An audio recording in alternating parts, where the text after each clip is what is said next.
Hey everybody. I did an Ask Me Anything AMA on one of the Facebook groups, and so somebody pulled up this property and wanted me to take a look at it, maybe run some numbers on it, maybe look at the basement. Mainly is what they wanted me to do, was look at the basement, see if it scared me or not. So I'm gonna pull this thing. I'm gonna run some numbers for you. So this is a property that is listed by Ben. Um, I'm just going to run numbers on it. Property address is 1312 West 23rd Street. It's a two-bedroom, one bath, 896 square feet. This is listed as a foundation's crawl. It may have a partial crawl, but there's definitely a basement on it. Not applicable, does not have a garage. Does have a storage barn, though. Year built 1930. Okay, so you got to give them 21 days after you buy it to get out. So, okay, so that's something else. Anyways, these are Ben put down ARV and market rent rate. We're going to go through those. I don't think those are accurate. I did a run of numbers on a house that Ben gave out a couple weeks ago, and the numbers were accurate. So I don't know what's changed, why these aren't accurate this time, but you always want to do your own due diligence. Always, always, always. I don't think it's, you just want to make sure you got your own numbers and you got your own thoughts as to what the house is worth and what you can rent it for and blah, blah, blah. So we do offer a service, $5 CMA, gives you comparative market analysis. It's active, pending, and solds over the last 1 year within a quarter-mile radius, and it is leases over up to 2 years. Typically try and do 6 months up to 2 years. Just try and give you some historical data. I definitely think prices have been coming down on rentals, so your mileage may vary. I'll show you. So this is what I pull. And we send you. It's active, pending, and sold, like I said, over the last year for quarter mile radius, and leases over the last. This one's 2 years because there's no data. Nothing historical in the last 6 months. So what we're looking at here is over 6 months old as far as leases go. There's a lot of inventory available. There's 10 houses available, and so if we were doing a flip on this one, there's 17 that have sold in the last 1 year. So it's about 1.5 a month sell. That's your absorption rate, because 17 divided by 12 is 1.5 roughly. And so there is probably 8 months, 7 months worth of inventory sitting out there. And we're getting ready. School started back, so things are slowing down. It's not quite winter yet, but once winter hits, it'll really slow down. So if you're considering a flip on this one, you probably, no matter what, you got to give them 21 days to get out. So you're going to be into next spring before you can go to sell it. So you're at least 6 months out if you're going to do a flip on it. Lease-wise, this one here was $950. It's a single family. It was actually back in October that they listed it. It only took 4 days to rent it. So it was $950 a month. Did they show the square footage? Am I just missing it? 720 square feet, so a little bit smaller than ours. That one was $950. Here's another $950. It's also a single family. Square footage on it is 840, so getting closer to our numbers. And it was $950. It took 6 days to rent, and that was listed in January of 2024. So that was last year. So I don't see any other two bedrooms that have historical data. Here's a website I like. I know everybody, the whatchamacallits, like Renometer. The problem with Renometer is Renometer tries to pull from a larger radius of houses. You want to be quarter mile or less on rentals. So watch the Renometer data. Make sure they're not pulling houses from a mile away, because that's not comparable at all. Even a half mile away is not comparable to your property. You want to look for stuff that's right around your property. So I go to hotpads.com. It's a free website. I plug in my address, and then it pulls up this map feature, and typically your subject property will be right in about the center of this map picture, so it's probably right around in here somewhere. So we're going to kind of look at this sort of stuff, and the thing I like about Hotpads is this is a one bedroom. It's listed 900. This is a duplex, so that's a little different, but it was listed 16 days ago. This one here is a two bedroom. It looks like it's a single family. It was listed 4 days ago. They did list it for $1,250. But I'll show you a trend I'm seeing around here. Here's a one bedroom, was listed 3 months ago. Now, typically, if it's a big building like this on the map, then that's a multifam. So this is a multifam. Little house like this is typically a single family. Man, these people are just terrible with pictures. Look right there. I can see there's no outlet on there. Anyways, this one was listed 3 months ago. I'm seeing a 19 days ago. This is a multifam. I'm seeing what do I want to say? I'm seeing that a lot of houses are just sitting in this area. 26 days ago. Here's one 900 listed 16 days ago. This one here, this one is crazy, $4,000 a month, but it was listed 8 months ago. So somebody probably bought wrong and they couldn't rent it out. I'm sorry, they couldn't sell it as a flip. And so then they're trying to rent it out, probably as an Airbnb, and it may be furnished. And so they're just trying to capture their money because they're upside down and they've lost their fanny on this deal.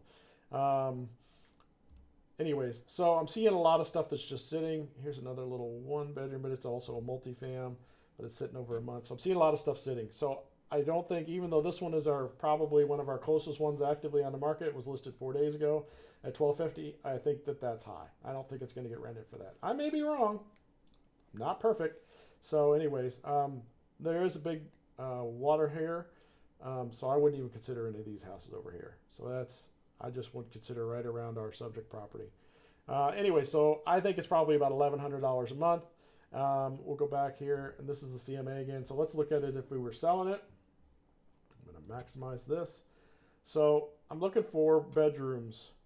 The solds are within the last 1 year, within a quarter-mile radius. So there is no other 2 bedrooms that have sold except for this one, which is $135,000, and then this one that's sold for $70,000, or it's pending for $70,000. This 2 bedroom here is being actively listed for $62,950, which is cheaper than the property we're talking about. So that might be worth looking at. But I don't see any other 2 bedrooms in here selling. So I'm thinking our number is closer to $134,900, probably like $130,000, because again we're going into the slow months. So but you won't be able to do it till spring. But I don't know what next year's going to bring us. So I would say it's probably worth about $130,000. All right, so let's run some numbers on it. If I was going to do a flip on this property, so this is a flip tool that I use, and if I want to go through and individually price stuff out, I can. I've looked at it, and I'm thinking, oh, I didn't show you pictures of it. So the original point of the whole post was he had some concerns about the basement. I'm just going to kind of go through these quickly. These pictures should have been corrected. I'm not going to correct them in editing. I don't like you guys that much. So this is family room. There's more family room pictures later. So this flooring looks like it's laminate, click together. That stuff normally does not last. It lasts a little longer than carpets in a rental, but not extremely long. So let's say carpets are once a year you got to replace them, or every time a tenant moves out. And laminate floorings are maybe you'll get 2 or 3 renters out of it before you got to replace it. I like LVP. I like luxury vinyl plank. There's a special type I like because it takes more abuse. But ask me about it if you want to know about it. So in this picture, I'm going to say we're going to have to do a clean out. It's going to take her 21 days to get out, and I'm going to guarantee you she's going to leave a bunch of trash in the house. So you're going to have to do clean out. I'm going to say that we're probably going to have to do a repaint on all the walls, and we're probably going to have to replace the flooring throughout. There's heavy texture on the ceiling, which means that at some point they're hiding damage to the ceiling, because you don't do this heavy texture. A pro doesn't typically do this heavy texture. This would be somebody who's just trying to hide stuff, and fast and dirty. So I don't know if there's going to be any issues with the ceiling. It does look like there's a newer roof on, so maybe they were just trying to patch up the leaks in the ceiling or whatever. Anyways, again, so just pictures of this. Here's the living room. It looks like it's the original hardwood floors, and they're kind of ate up. So you're either going to refinish them or you're going to put LVP. Gosh, I keep doing that. LVP on the floor. And again, paint, and it's heavy texture on the ceiling, so there's something being hidden. But it might be doable for a rental. Again, like I say, just paint and flooring. Now this looks like there's warps in the ceiling, but it's not. I think it's just fan blades. All right, so we're kind of going through there. The kitchen is dated. Looks like it's probably 60s or 70s, which the house was built in 1930, so there was an update at some point in time. We're going to have to paint the cabinets. I don't know if you'll have to do anything with the countertops. I don't think so. I don't know if you get to keep the appliances or not. Looks like there's tile on the backsplash, but I don't know if there's looks like some discoloration. I don't know if that's good, bad, or indifferent, if you're going to have to repair or replace it. Again, flooring. This is obviously part of the kitchen. I think this is all just flooring that's going to have to be replaced. There's some damage on the ceiling up here, bubbles and whatnot. It leads me to believe that the roof was leaking for a while and then they didn't fix it. Or they just covered up for it, and they did a poor job of covering up for it. Again, just paint and carpet. This bathroom, I like this shub tower or whatever. This is more of a 1 or a 4-piece tub surround. These are screwed in, not glued on. The glued on ones suck. Trust me, I know. You want to do the screw-in ones. You do not want to use a glue on tub surround. Toilet looks newer. Vanity probably needs to be replaced. Yeah, it's pretty discolored. Probably the vanity mirror needs to be replaced. You're going to do paint and flooring in there too. Paint and flooring, paint and flooring. Again, paint and flooring. Oh, we go down to the basement. All right, here's the basement. Looks like there is some PEX in the house. Looks like there's a water softener here, but I don't see the salt tank. Where's the salt tank? So I'm not sure that this is necessarily even working. I seriously doubt it's a Kinetico system. There's an old water heater needs to be gotten rid of. It's not connected to anything. These are gaps, I'm assuming, is what the guy who was talking to me, asking me to look at the basement, is concerned about. They kind of follow the mortar line, so I'm not as concerned. I don't necessarily see it bowing out. So I need to get eyes on the prize or send one of my guys over to take a look at it, but I'm thinking that the walls are okay. Probably what's happened is somebody didn't run the gutters away from the house and left it that way for years and years and years, and you need to run gutters at least 10 feet away from the house. All basements seep in Indiana. It's just part of it. So again, that picture of that gap, my thoughts are we're just going to patch it and paint the basement. So we're going to patch the spots and we're going to paint it. But again, I'll have somebody go out and take a look at it. So here's another reason why I think we're just going to patch and paint. These cracks seem to follow the mortar lines. If we started seeing cracks in the middle of concrete, maybe this is a crack in the middle of the concrete. But if we started seeing cracks in the middle of concrete, there'd be a lot more hydrostatic pressure, and it's definitely something we want to take a look at. Might not be something we do with anything with, but we definitely want to take a look at it. I think it's just going to be a patch and paint in the basement. There's the water heater there. They do have a drip leg on it, so it looks okay.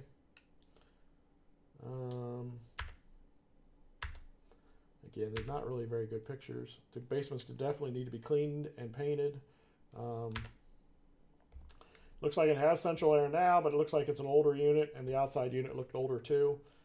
So definitely want to look at that and see if it's something we got to get replaced. There's your soil stack. Somebody at some point in time went through here and tried to seal these walls with the spray-on insulation. I'm not sure what that was about. Oh, maybe they're trying to water seal it. I'm guaranteeing most of this problem is gutters. They need to be run away 10 feet from the house.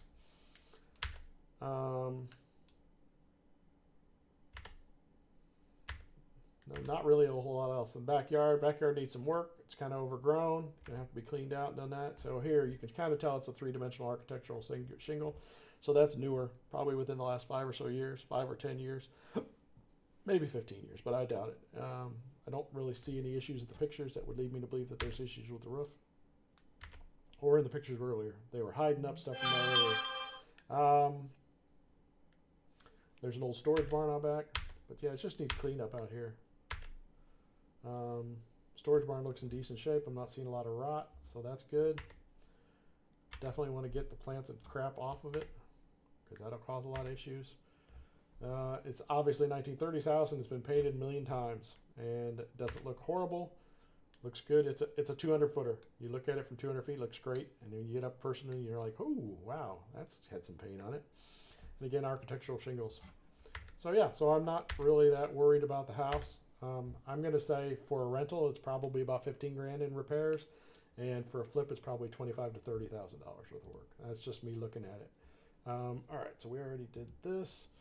So let's run some numbers on it. We'll do rental numbers on it first. I think it's probably going to rent for $950 a month. We're going into the slow season, and then winter time, so you'll definitely do that. But these are assumptions that I figure on every house. The only one of these numbers that usually changes is this one here, the vacancy credit loss. I figure 8%, which is about a month a year. It takes about a month to find a good tenant.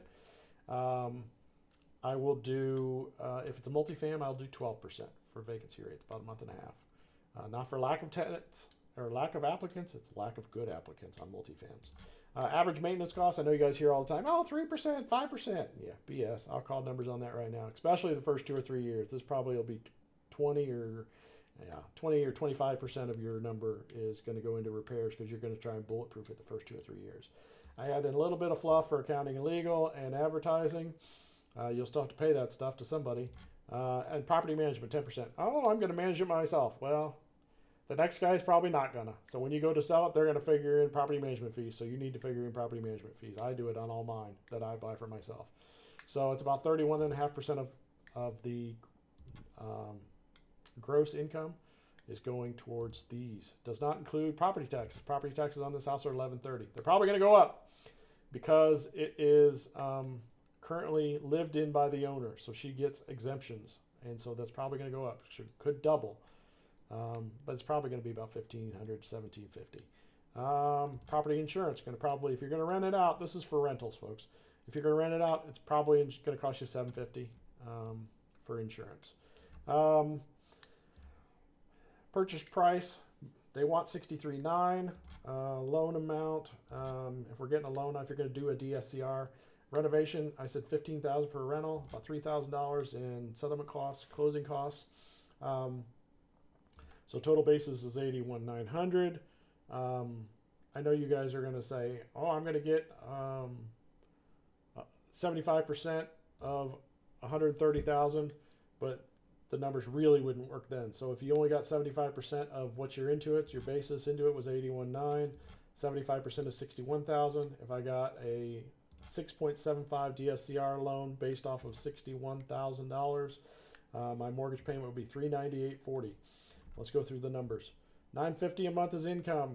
Property taxes are going to be $1130. These numbers here are all the assumptions. These are the ones I changed. $750 a month is for property insurance. So that all comes out. That means that my cash flow, my net operating income every month is $494. That's before debt service.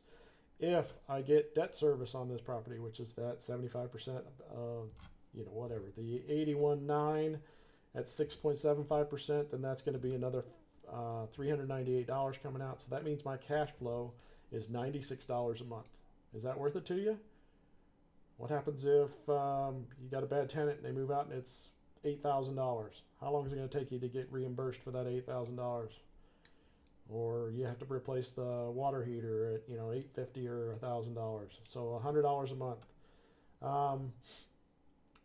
If you paid all cash for this property and you did not get a loan on it, your cap rate is 7.2%. Is that a good return for you? I don't know. You decide.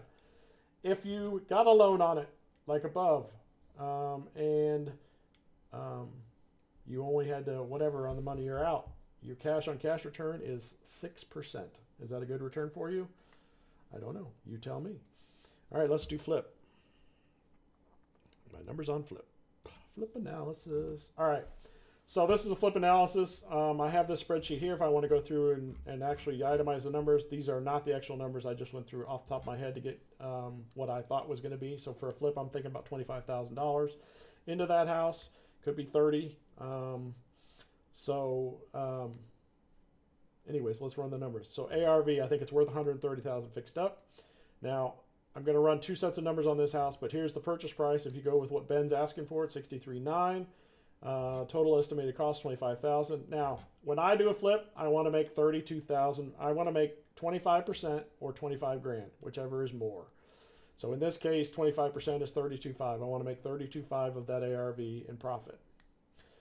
Purchase cost about $3,000. Does not include property taxes to date of closing.